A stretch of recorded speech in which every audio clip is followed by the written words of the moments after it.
ஆகவே அந்த ஒளிபரப்பு வீடியோ ஒளிபரப்புக்கு கடுமையான கண்டனத்தை தெரிவித்துக் கொள்கிறோம். நீட் தேர்வை பற்றி நீங்கள் பேசலாமா மாண்புமிகு அப்பா ஸ்டாலின் அவர்களே? அந்த மாநாட்டில ஏற்படுத்தப்பட்ட தீர்மானங்கள், அதுல உறுதிமொழிகள் அண்ணா திராவிட முன்னேற்ற கழகத்திற்கும் அதற்கும் சம்பந்தம் இல்லை. அனைத்து இந்திய அண்ணா திராவிட முன்னேற்ற கழகம் ஒரு நாளும் கொள்கையை, லட்சியங்களை, கோட்பாடுகளை விட்டுக் கொடுக்காது. மக்களுக்கு சேவை செய்வதை விட மக்களுக்கு திட்டங்களை கொண்டு போய் சேர்க்கின்ற அந்த பணிகளை செய்கிற நேரத்தை விட அனைத்து இந்திய அண்ணா திராவிட முன்னேற்ற கழகத்தின் மீது அவதூறுகளை அள்ளி வீசுவதிலே தான் அதிக நேரத்தை திமுக செய்து கொண்டிருப்பது இப்போது நாம் பார்க்கிற நடைமுறை. என்ன காரணம்?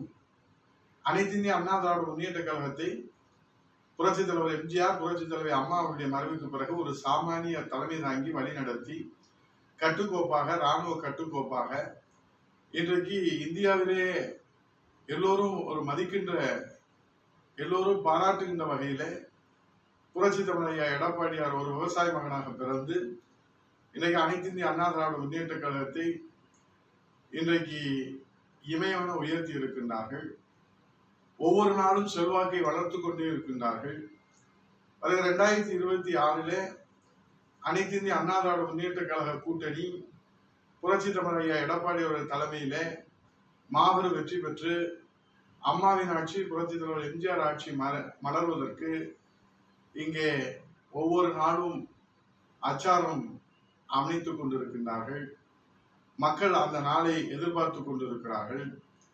இந்த பயத்திலே தான் ஆளுகிற திமுக அரசு தங்களுடைய அரசாங்கம் கைவிட்டு விடுமோ என்கிற அச்சத்திலே எல்லை மீறி அவர்கள் இன்றைக்கு அவதூறுகளை பரப்புவது, அது எந்த பிரச்சனையாக இருந்தாலும் அதை மடைமாற்றம் செய்வது அல்லது திசை திருப்புவது, அண்ணா திராவிட முன்னேற்ற கழகத்தின் மீது அவதூறு பரப்புவது, இதற்கு அவர்கள் செலவிடுகிற நேரம் தான் அதிகமே தவிர மக்களுக்கு சேவை செய்கிறத, திட்டங்கள் செய்வது, வளர்ச்சிக்கான அந்த திட்டங்களை கொண்டு வருவது, வறுமையை போக்குவது, வேலைவாய்ப்பை பெற்றுத் தருவது, சட்டம் ஒழுங்கை கட்டுப்படுத்துவது, பாலியல் வன்கொடுமை கட்டுப்படுத்துவது, விலைவாசியை கட்டுப்படுத்துவது, இதையெல்லாம் அவர்கள் கண்டும் காணாமல் இருப்பதற்கு, ஏனென்றால் அவர்களுக்கு நேரம் போதவில்லை. இப்போது சமீபத்தில் கீழடியை பற்றி அவதூறு பரப்பினார்கள். மாண்புமிகு நம்முடைய வருங்கால முதலமைச்சர், மக்கள் முதல்வர் புரட்சி தமிழ் எடப்பாடி அவர்கள் கீழடிக்கு ஆற்றியிருக்கிற பங்களிப்பை ஆதாரத்தோடு வெளியிட்டதற்கு பிறகு இப்போது முருக பக்தர்கள் மாநாட்டை அவர்கள் வம்புக்கு இழுத்திருக்கிறார்கள். பேரறிஞர் பெருந்தகை அண்ணா அவர்கள் மாற்றான் தோட்டத்து மல்லிகைக்கு மனம் உண்டு என்ற அவருடைய கூற்றின்படி அந்த முருக பக்தர்கள் மாநாட்டுக்கு அவர்கள் அழைப்பு கொடுத்தார்கள். அந்த அன்பான அழைப்பை ஏற்று அதிலே முருக பக்தர்கள் என்கிற அடிப்படையிலே தான் அதிலே கலந்து கொண்டோம். அரசியல் அதிலே இல்லை என்பதை நீதிமன்றமும் அதிலே உறுதியாக தீர்ப்பு வழங்கியிருந்தது. ஆகவே அரசியல் இல்லாத முருக பக்தர்கள் மாநாடு, முருக பக்தர்கள் பங்கேற்கிறார்கள், அழைப்பு கொடுத்திருக்கிறார்கள். அந்த அழைப்பை ஏற்று முருக பக்தர்கள் என்கிற அடிப்படையிலே அதிலே பங்கேற்றோம். அதிலே அரசியல் இருக்காது என்கிற நம்பிக்கையோடு. ஆனால் அதிலே ஒளிபரப்பப்பட்ட அந்த ஏவியை பொறுத்தளவில் அந்த வீடியோ ஒளிபரப்பிலே பேரறிஞர் அண்ணா, தந்தை பெரியார் குறித்து அவதூறுகள் பரப்பப்பட்டுள்ளதாக இப்போது பரபரப்பாக செய்திகள் வெளியாகி விவாதம் பண்ணி அண்ணா திராவிட முன்னேற்ற கழகத்திலே அவதூறுகளை அள்ளி தெளிக்கிறார்கள். அதில் தெளிவாக நாங்கள் சொல்லியிருக்கிறோம். அனைத்து இந்திய அண்ணா திராவிட முன்னேற்ற கழகம் ஒரு நாளும் கொள்கையை, லட்சியங்களை, கோட்பாடுகளை விட்டுக் கொடுக்காது. இது தமிழ்நாட்டு மக்களுக்கு நன்றாக தெரியும். ஏன் ஆளுகிற திமுகவுக்கும் நன்றாக தெரியும். ஆனால் அண்ணா திராவிட முன்னேற்ற கழகத்தின் மீது அவதூறு பரப்புவதற்கு ஏதாவது சாக்கு போக்கு கிடைக்காதா என்கிற வகையிலே தான் அவர்கள் தொடர்ந்து அவதூறுகளை பரப்புகிறார்கள். பொதுச் செயலாளர் புரட்சி தலைவர் எடப்பாடியாரை பொறுத்தளவில் பேரறிஞர் அண்ணா அவர்களை பற்றியும், புரட்சி தலைவர் அம்மா அவர்களை பற்றியும் அவதூறாக பேசிய காரணத்தால் தான் என்ன முடிவெடுத்தார் என்பது தமிழ்நாட்டு மக்களுக்கு நன்றாக தெரியும். அதை திரும்ப இந்த நேரத்தில் திராவிட முன்னேற்ற கழகத்திற்கு நான் நினைவு கூற கடமைப்பட்டிருக்கிறேன். உங்களை போல எல்லாவற்றுக்கும் சரி செய்து கொண்டு, காம்ப்ரமைஸ் செய்து கொண்டு ஆட்சி அதிகாரத்தை தக்க வைத்துக் கொள்கிற தலைவர் அல்ல. மக்கள் தலைவர் புரட்சி தலைவர் எடப்பாடி அவர்கள் நெஞ்சுரத்தோடு, காவிரி பிரச்சனை கூட்டணியில இருந்தோம், நெஞ்சுரத்தோடு அந்த உரிமைக்காக போராடி தமிழக உரிமையை பெற்றுக் கொடுத்தார். இப்போது எதிர்கட்சியிலே 100 நாள் வேலைவாய்ப்பு திட்டத்திற்கான அந்த சம்பள தொகையை கூட புரட்சித் தலைவர் எடப்பாடியார் அவர்கள் தான் மத்திய அரசிலே இன்றைக்கு எடுத்து வைத்து அதிலே பெற்று வெற்றியை பெற்றிருக்கிறார். ஆக ஆளுகிற கட்சியாக இருந்தாலும் எதிர்கட்சியாக இருந்தாலும் அண்ணா திராவிட முன்னேற்ற கழகம் தமிழக மக்களுடைய வளர்ச்சிக்காக, அதனால்தான் பாரதிய ஜனதா கட்சியோடு அண்ணா திராவிட முன்னேற்ற கழகம் கூட்டணி வைத்திருக்கிறது என்பதை தமிழ்நாட்டு மக்கள் நன்றாக அறிவார்கள், திமுகவும் நன்றாக அறியும். ஆகவே இன்றைக்கு இருக்கக்கூடிய இந்த விவாதத்திற்கு முற்றுப்புள்ளி வைக்கின்ற வகையில அந்த மாநாட்டில ஏற்பட்டப்பட்ட தீர்மானங்கள், அதுல உறுதிமொழிகள் அண்ணா திராவிட முன்னேற்ற கழகத்திற்கும் அதற்கும் சம்பந்தம் இல்லை. அவர்கள் என்ன நடைமுறைகளை கையாள போகிறார்கள் என்பது நமக்கு தெரியாது. அந்த அவதூறு வீடியோ என்பது ஒளிபரப்ப போகிறார்கள் என்பது நமக்கு தெரியாது.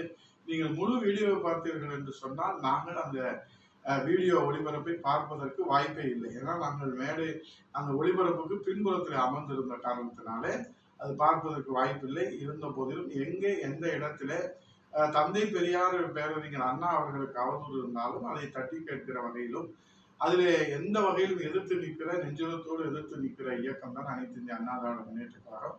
ஆகவே அந்த ஒளிபரப்பு வீடியோ ஒளிபரப்புக்கு கடுமையான கண்டனத்தை தெரிவித்துக் கொள்கிறோம். அது அழைப்பின் அடிப்படையிலே சென்றது, முருக பக்தர்கள் என்கிற அடிப்படையிலே மேடை நாகரிகம் கருதி அந்த இடத்துல அந்த பழக்கம் எப்படி மேடையிலே நடந்து கொள்ள வேண்டும் என்று தந்தை பெரியாரும் பேரறிஞர் அண்ணாவும் புரட்சி தலைவர் எம்ஜிஆரும் புரட்சி தலைவர் அம்மா அவர்களும் புரட்சி தலைவர் ஐயா எடப்பாடி அவர்களும் கற்றுத் தந்திருக்கின்றார்கள்.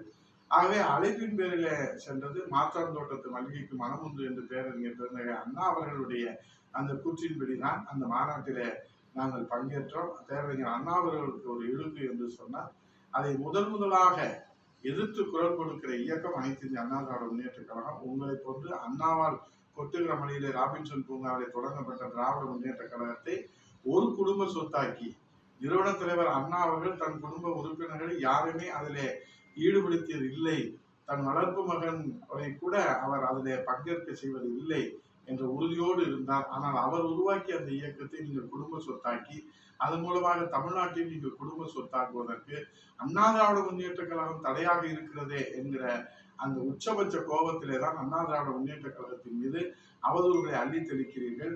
மாண்பு முதலமைச்சர் அவர்கள் கூட காட்சி பொருளாக மேடையில் அமர்ந்திருந்த அண்ணா திராவிட முன்னேற்ற கழகத்தினருக்கு நீட் தேர்வை பற்றி கேட்பதற்கு நேரம் இல்லையா என்று கேட்டிருக்கிறார்.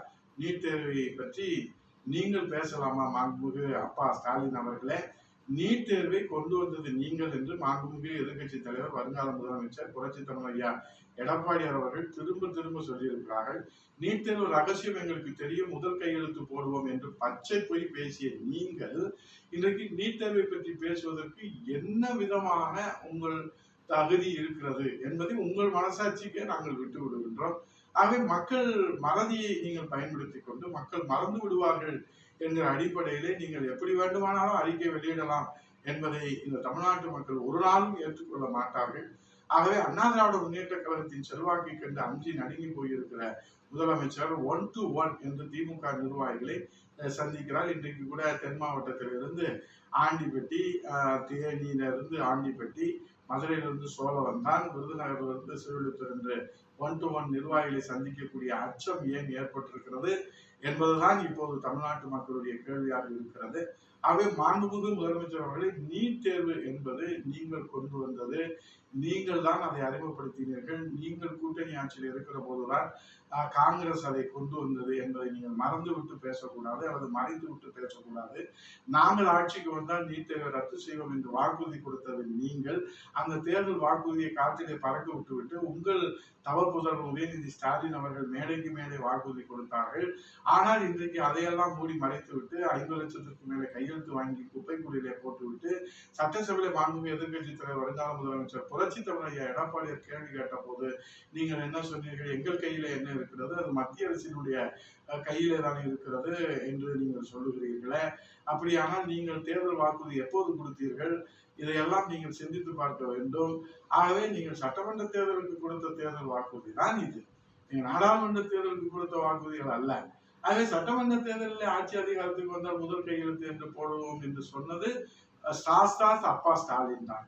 அந்த அப்பா ஸ்டாலின் தான் இப்போது மாற்றி மாற்றி பேசுகிறாரு. அப்பா ஸ்டாலினுக்கு என்ன ஆச்சு என்று தமிழ்நாட்டு மக்கள் கேட்கிற கேள்விதான் உங்கள் அறிக்கையின் மூலமாக இந்த மக்களுக்கு சிறு இருக்கிற செய்தி என்பதை சொல்லி, ஆகவே மாற்றாந்தோட்டத்து மல்லிகைக்கு மனமுண்டு என்கிற அந்த அடிப்படையிலும் மேலை நாகரிகத்தின் அடிப்படையிலுமே தான் அங்கே பேரறிஞர் பெருந்தகை அண்ணா அவர்களுக்கு ஒரு இழுக்கு என்று சொன்னால், தந்தை பெரியார் திராவிட இயக்கத்தினுடைய பிதாமகனுக்கு ஒரு இழுக்கு என்று சொன்னால், அதில் முதலிலே எதிர்ப்பு குரலும் கண்டன குரல் எழுப்புகிற இயக்கம் அனைத்து இந்திய அண்ணா திராவிட முன்னேற்ற கழகம், புரட்சி தமிழக எடப்பாடியார் என்பதை மீண்டும் ஒரு முறை ஒரு தொண்டனாக வலியுறுத்தி அழுத்தம் திருத்தமாக சொல்லி அந்த மாநாட்டிலே ஏற்படுத்தப்பட்ட தீர்மானங்களிலும் உறுதிமொழியிலும் அண்ணா திராவிட முன்னேற்ற கழகம் ஒரு நாளும் அதிலே ஏற்றுக்கொள்ளவில்லை. அதற்கு நாங்கள் கண்டனத்தை தெரிவிக்கிறோம் என்று சொல்லி நன்றி கூறி, இதுபோன்ற செய்திகளை மேலும் தெரிந்து கொள்ள எங்களது யூடியூப், ஃபேஸ்புக் மற்றும் ட்விட்டர் ஆப்களை சப்ஸ்கிரைப் செய்யவும்.